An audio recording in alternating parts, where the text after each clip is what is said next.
Alright guys, Kremp again. I hope you're doing well and enjoying your day so far. Mercules has undoubtedly been the player of the stage so far, averaging a 1.4 KD so far as an OpTic player. The team's trying to figure out exactly how this is even possible, given that their flexes earlier in the season were not delivering great numbers, and Karma and Dashy making it very clear that Mercules has been a substantial step up in both categories. It gives them a much higher ceiling from now until the end of the season. What can they accomplish with this squad? Very much interested to your thoughts in the comments. Hit the like button if you enjoy. Subscribe if you're new as always. I greatly appreciate it. Just quickly, Gorilla's mates, they're gone officially. We will not see them at the World Championship. Of course, this has been now known for a long time, but even if they win the remainder of the qualifiers and the major, there is no hope. Kismet talked about it as well and said, gutted with the results this year. The result of this match officially out of the running. Weird feeling not making the tournament. Of course, having won it a couple of years ago, can only point the finger at ourselves. Look, it's been an absolute mess. What happens next year? Who knows? Frankly, my question is, what happens for the World Cup? Because last year they turned up to the World Cup, they had like that Bance, Denza, like Cobra was there, right? So they had a French guy, maybe Harry was on the team, right? So they, they turned up to last year's World Cup with a competitive roster, and they didn't come last. I think they came top 12. Maybe they won a couple of series in there. But regardless, right, they had French guy on the team in Cobra. He's still not got an opportunity in the league. So you've got to think the Gentleman's looking forward to the World Cup because they're not going to be at Champs. They've got to be thinking about what they're going to do with their roster and where to go from here, because honestly, they've improved a little bit lately. They've just been so, generally bad the whole year, and it's just been such a mess, not even just internally, but also, with coaching staff-related drama, let's say team management-related drama. Everything that could contribute to a bad team environment and results within that Gentleman's camp has basically happened this season. So they got to get on top of that going forward, in addition to improving their actual roster. A couple of guys getting involved in 8. Thieves was there. FeLo was there. Of course, a couple of guys that have been struggling lately. aBeZy and Drazah, though, in it. Neptune was there. Shotzzy was there. So some usual suspects. I did want to quickly mention this. Not a clip, but just a screenshot of when Zuma was talking on stream last night about the CDL potentially going back to Twitch. Now, he reckons next year, Zuma, that next year the YouTube deal is going to not be a thing anymore, and therefore it's going to be available, presumably on both platforms. That's how it was a couple of years ago when Scump retired, of course, when the YouTube deal wasn't a thing. They took a year off from it, basically, and that meant, okay, they had some time to renegotiate, but also it means that it was multi-platform, and therefore they could stream on Twitch as well. That was massive for the scene that year. While I prefer, and many of you guys prefer, the viewing experience on YouTube, I can pause, I can rewind. It's still going to be available on YouTube, I imagine. Twitch are not going to sign an exclusive deal. The chances of that to me are like 1%. They don't do that type of stuff anymore. So if the league is not exclusive with YouTube, it will be on both. You'll still be able to watch on YouTube, is my understanding. But the streamers will prefer to stream on Twitch because they make more money on Twitch. And also the potential ceiling for viewership for these big events and the community feel on Twitch is still stronger. So to me, it's a positive if it's on both platforms. If I'm a team owner, because I get a cut of the YouTube rights revenue deal, which is a pretty substantial amount of money, which I don't know what the number is the teams get. Say they get 200-300 grand or something like that. Maybe more, maybe it's less, I don't know. But it's something, I think, in that kind of ballpark. Like, it was enough for Paris Legion back in the day to pay all their players minimums, and they could cover everything and even maybe make a small profit just on their cut of the YouTube revenue deal. But, I don't know what that looks like anymore. We'll see if this actually happens or not, but I thought it was worthy of mention. But let's talk about Mercules. He joins OpTic. This I thought was pretty funny. He obviously lost to Boston 2 days ago and said, GG's Boston lost 3-2. And this guy goes, you're so bad. Now, presumably this guy had Falcons in his bio. And basically Mercules just hit him up on Twitter and started roasting him. You're a Falcons fan, bud. You can't call me bad. I'll run that team. So, pretty funny, right? Just because Mercules, when he turned up to the Hex Quarters for the first time, people were saying, a bit of a quiet kid, kind of like a Dylan Envoy character. And, even Dylan Envoy might be a quieter guy, but it doesn't mean that he's not afraid to talk trash when necessary. So I thought that was pretty funny. This is also funny. So the COD League in the replies, they go thoughts, ? And then at the whole team. So obviously a good bit of impression farming here from the league.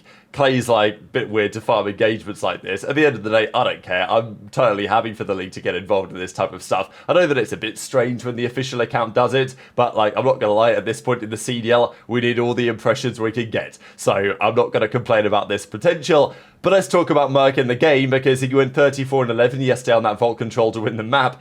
kind of ridiculous, like he was doing everything. I mean, we know this to be true now, but he doesn't play with paddles, he plays default. I don't understand how, like, he's so good. Like, his sliding, his left to right sliding that he does is just so impressive to me when to do that, like, default is just amazing. And the accuracy that he has, of course, methods, it's pretty nice that he's now, you know, making sure that he's getting some credit for kind of, like, general managing this situation, making it clear that, yeah, he was at least on the phone to try and make some calls to make sure that Mercules wouldn't end up on Cloud 9 and that he would eventually get the opportunity over there on OpTic. But look, the numbers speak for themselves so far. The big question before we discuss the OpTic stuff is, did Toronto make a serious mistake? Now, Toronto, in the first place, they picked up Mercules. They've done this a lot over the last few years, signing players who turn out to be the next best thing, effectively. And they absolutely deserve some major credit for making that happen again. But after the major, they came third. Mercules was excellent during the major. They decided that they would stick it out with their existing team with Beans and run it back going forwards. Now, to be honest, in my opinion, given the information available, I don't think they made the wrong decision at the time necessarily. However, if you now look at what he's done in the first couple of weeks with OpTic, or the first couple of matches with OpTic, and look, they've played Boston and they've played Ravens, not the strongest competition, but I still think it's pretty clear that Mercules is an absolute star player. Maybe Toronto will feel like they could have handled this differently. I mean, look, they did give him an opportunity on the bench, but they could have, after the major, given him a starting offer, said, hey, sign here, and he probably would have signed before OpTic got the chance. That's kind of just, I'd imagine that's probably the case. So maybe if Toronto, after the major, immediately decided to do it, then it could have been a different story. Now, what you would have done in that situation is a big question, right? Because at the end of the day, they came third with Mercules, with no practice, to be fair. But their feeling was Toronto, they expected to either win that event or come second that event with Beans in the team. Maybe they would have done, who knows? Okay, Beans, I still think he's an excellently talented player in terms of pure gunny, but not gonna lie, after the major, obviously it was a question as to which player I would prefer, and certainly after what I've seen over the last couple of days, I mean, Mercules seems like just such a well-rounded player, and I think even in some elements, in terms of pure gunny, I think Beans is right up there, but in terms of decision-making, I actually think Mercules probably clears. Now, the argument is maybe you keep Beans and you get rid of Insight, right? Slower AR, bring both Beans and Mercules in, and then you have a lot of gunny and a lot of pace, and that could have been an option as well. But given the circumstances, I don't think Toronto necessarily made the wrong decision on the information that they had, but certainly looking back at it now, it looks like, damn, you really let Mercules go to OpTic and potentially be a staple of that team for a very long time to come. You know, it's difficult to look at, but it's still very early days for Mercules and OpTic. They've only played a couple of series, and look, Toronto have still been excellent at this stage with Beans, right? They may still go on to achieve great things from now to the end of the season. So I think it's too early to say that a major mistake was made here. But if Mercules keeps doing 1.4s, then, I mean, yeah, obviously letting him go was not necessarily a good idea. And his numbers so far have been pretty ridiculous. I mean, look at this. He's #1 control KD in the league so far. Okay, largely helped by yesterday's result. But still, the point stands, because he has now played a fair few series, right? He's played 5 series now. His series have been 1.04, 1.06, 1.06. I mean, actually, maybe he's played slightly more than this, hasn't he, right? Because at the major, he played a couple more games than just that. And yeah, had a 1.08 overall of the major. But even just looking at his last 5 games, you know, he's just been getting better and better every time, which is pretty scary, I would say, for the opposition. And this is what his teammates have to say. I mean, I find it pretty funny how he's got so many different names. He's Mercules, he's also Merc, he's Mason, but he's also Mace.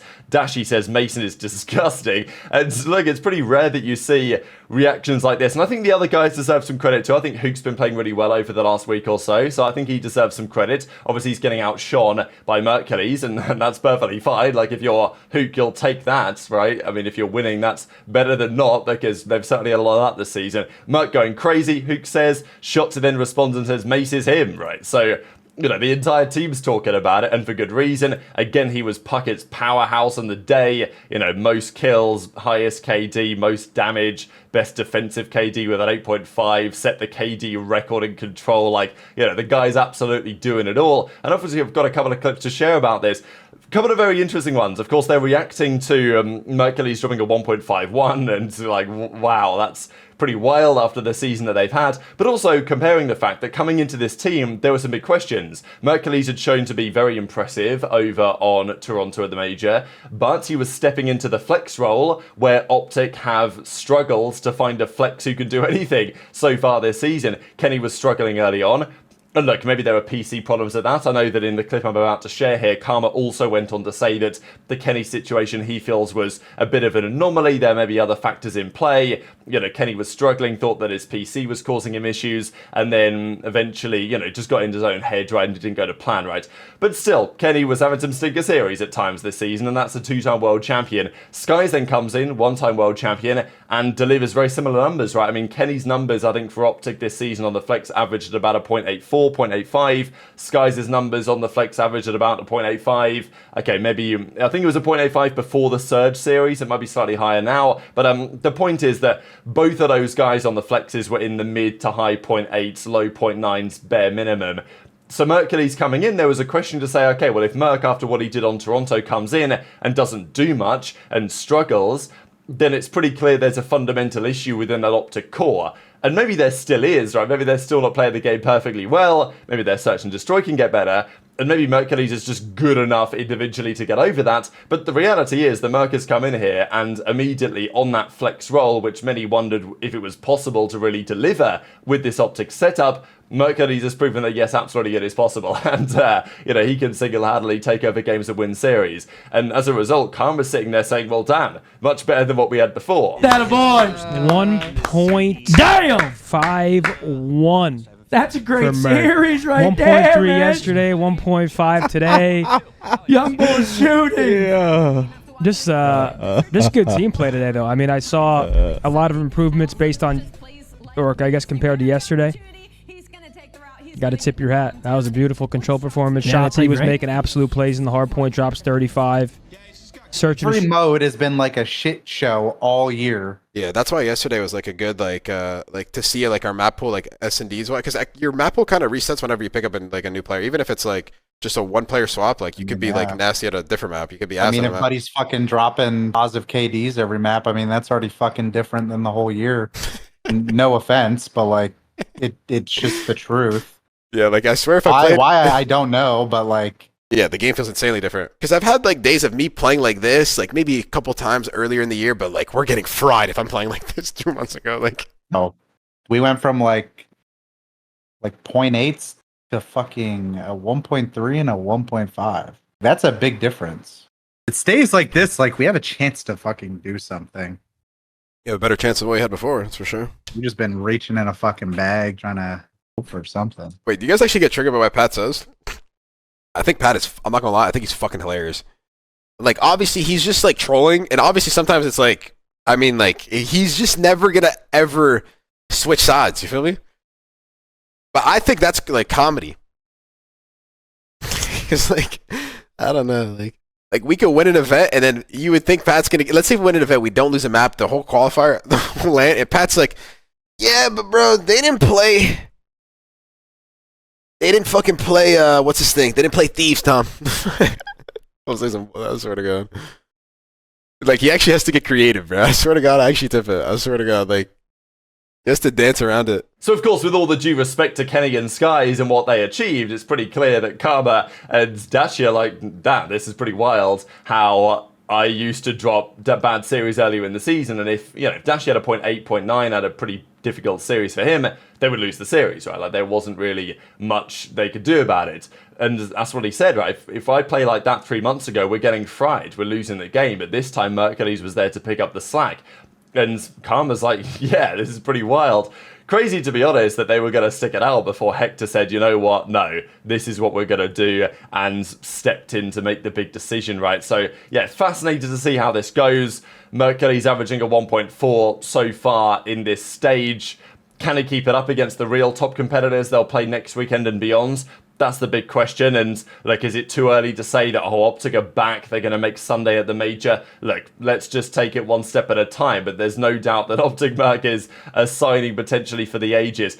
These are the 3 games of tonight. As I said yesterday, not exactly a banger to close out the weekend. Boston Surge is pretty good. Surge will be favoured. Boston, you know, maybe they need the win, maybe they don't. They're probably fine regardless. Their win against OpTic, well, they should be fine for the winners bracket, you would think. Surge, they've been a bit up and down. It's an interesting series, but it's not a series that I'm like riveted by. FaZe Gentlemate and then Ultra Rocker. Ultra Rocker's kind of interesting because Rocker need the 10 points desperately. Ultra have been very good though at just handling business here, so I think I'll lean their way. And we know that Rocker still have no ice. So yeah, those are the 3 games to close out the Sunday, and then we're on to the next weekend, the final weekend of qualifiers next weekend of the entire season. So very much enjoyed your thoughts in the comments. Hit the like button if you enjoyed. Subscribe if you're new. Take care. And I'll see you next time. Your stream? Nah, he needs sleep, bro. He couldn't sleep last night. He had insane shit happening last night at his hotel, apparently. You guys want to hear the story, chat? He literally couldn't sleep. I'm not even trolling. He probably got like 2 hours of sleep, if that. Apparently, like,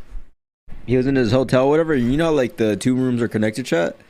In some hotel rooms, like, there's like a door that leads into like the other room or whatever. But, like, I guess everything, like, he could hear like a decent amount into the other room, I guess. And apparently, whoever was in the other room was clapping cheeks for literally like 10 hours.